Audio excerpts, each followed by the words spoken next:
আব্দুল মাতলুব আহমদ যে বিষয়টি বলছিলেন যে বিনিয়োগের ব্যাপারে বড় ব্যবসায়ীরা সেভাবে এগিয়ে আসছে না, এই মানে চ্যালেঞ্জটা বা বাধাটা কোথায়?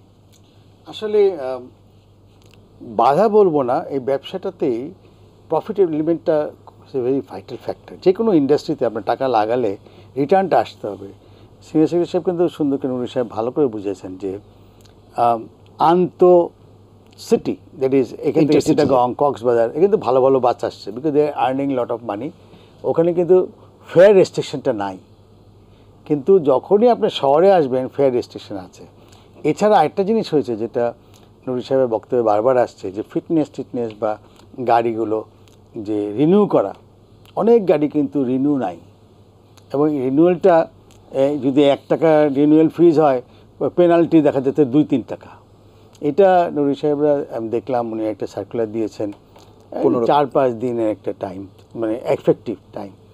তো আমি রিকোয়েস্ট করব নুরি সাহেবকে যে আমি কিন্তু দেখতে পেয়েছি বিআরটিতে হিউজ ভিড়, ব্যাংকেও দেখলাম উতলে পড়া ভিড়। আপনার এটা সবাই কিন্তু খুব মনে স্বাচ্ছন্দ্যে আপনার এই যে সুযোগটা করে দিয়েছে তারা কিন্তু ইন্টারেস্টেড। আপনি যদি এটাকে অন্তত বাজেট পর্যন্ত নিতে পারেন তাহলে কিন্তু অনেক আনফিট গাড়ি, অনেক গাড়ি যারা রিনিউ করতে পারছে না, দেয়ারফর দে আনফিট, এরা কিন্তু চলে আসবে ফিল্ডে এবং বিআরটিএতে খুব ভালো টাকা জমা হবে। আমার রিকোয়েস্ট থাকবে আপনার কাছে on behalf of all the people যারা বাস, ট্রাক, পিক আপ গাড়ি ওন করছেন, যাদের রিনিউ করা হয় নাই, যারা 1 বছর 2 বছর 3 বছর ফেল হয়ে গেছে, রিনিউ করা হয় নাই তো অন্য কিছু করতে পারছে না, সেই জন্য আপনি যে সুযোগটা দিয়েছেন এটা মাত্র 3-4 দিন 5 দিন এফেক্টিভ টাইম পাওয়া যায়, সেটা যদি আপনি যদি এক্সটেনশন করতে পারেন তাহলে কিন্তু দেশবাসী স্বাচ্ছন্দ্য গ্রহণ করবে, আপনাকেও দোয়া করবে সবাই।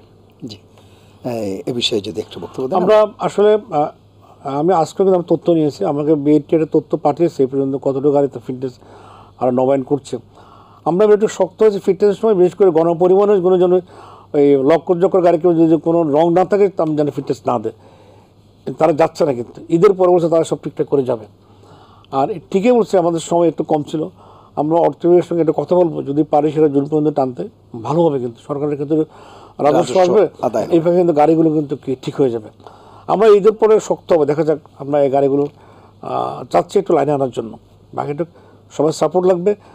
যেটা বলছি কিন্তু গণপরিবহন যদি আমরা একটু ভাড়া বাড়াই, অনেক আন্দোলন হয় কিন্তু, বিশেষ করে এই যে ঢাকা সরকার। কিন্তু আমি যদি একটু ভাড়াটা বাড়াই দিতে পারতাম, বারবার বলে কি তাদের লস হচ্ছে, কিন্তু যে কারণে যারা প্রকৃত পরিবহন ব্যবসায়ী তারা কিন্তু আসছে না। আসছে একজন কি একটা ভাঙ্গা গাড়ি নিয়ে রাস্তায় নামবে, যার কোনো মূল্য নেই, যে কয় টাকা তার আসলো। কিন্তু অনেক সময় শ্রমিক নিজে কিন্তু গাড়িটা চালাচ্ছে, অনেক সময় কাউকে দিয়ে রাখছে, সে দিন শেষে যা পায়। এখান থেকে উত্তরণের জন্য আমাদের গণপরিবহনের ভাড়া এটা তো অনেকে তো মেনে নেবে না। আমাদের তো 1 পয়সা তেলের দাম 3 টাকা কমছে, যে আমরা 3 পয়সা ভাড়া বাড়িয়েছি। অনেকে বলে আপনারা ফান্ড করলেন, আমি তো কমানোর প্রক্রিয়াও থাকি, না হয়তো আমরা ওটা তো আবার তো বেড়ে যাবে। কিন্তু এটা বড় দাবি পরিবহন মানেতে ভাড়া বাড়ানোর জন্য, যেটা আমরা এখন একমত হয়নি।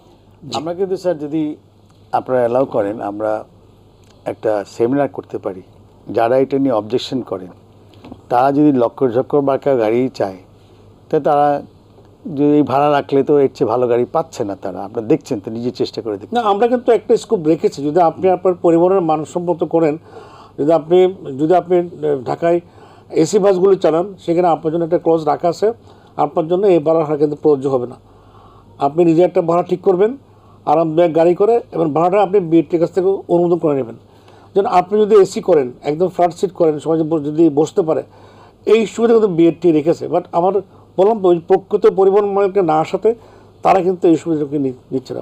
বিএটি কিন্তু একটা স্কুপ রেখেছে। স্যার এটাকে এক্সটেনশন করে দেন, যে এয়ার কন্ডিশন বাস হলেও যেটা পাচ্ছ, যদি মানসম্মত কোয়ালিটি বাস হয়, আপনি কোয়ালিটি আপনি ডিটারমিন করে দেন যে এরকম হলো বাস হলো কোয়ালিটি বাস, কোয়ালিটির সংজ্ঞা।